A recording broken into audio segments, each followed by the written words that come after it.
கொள்கை எதிரி பாஜக என்று அறிவித்துவிட்டு செப்டம்பர் 27க்கு பிறகு ஏன் அந்த பாஜகவை பக்கா மாசு விமர்சிக்கவே இல்லை? பதில் சொல்லுங்க. இப்பொழுது ஒரு பக்கம் சிபிஐ, ஒரு பக்கம் சென்சார், ரெண்டு பேரும் குடிமையை வச்சு பிடிச்சிருக்காங்க. எனக்கு தெரிஞ்சு நம்ம எல்லாம் அறந்தாங்கில பொங்கல், அண்ணன் போஸ் வெங்கட்டுக்கு அறந்தாங்கி வருவாரு, எனக்கு திருச்சியில பொங்கல், பக்கா மாசுக்கு டெல்லியில பொங்கல். அது என்ன பொங்கல்? சாதா பொங்கல் இல்ல, சிபிஐ பொங்கல். கையே கட்டி அடியும் உதையும் கலந்து வச்சா போக்கிரி பொங்கல், சிபிஐ பொங்கல். சரண்டர் தான்.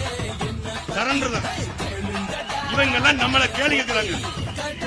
நாம் தமிழர் கட்சிக்கு விடுகிற வாக்கை எந்த கொம்பாதி கொம்பனாலும் தடுக்க முடியாது. திருநெல்வேலி குறித்து சொன்னாங்க. திருநெல்வேலி ஒண்ணும் தப்பு இல்ல, பிளாக்ல டிக்கெட் விற்கிறது தான் தப்பு.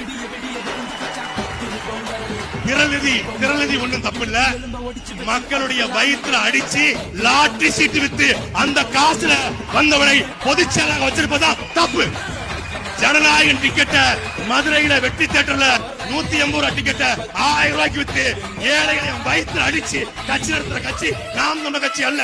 என் அண்ணனுக்கு நான் உழைச்சு கொடுக்கிறேன். விஜய பத்தி பேசினா எங்களுக்கு வருமானம் கிடையாது.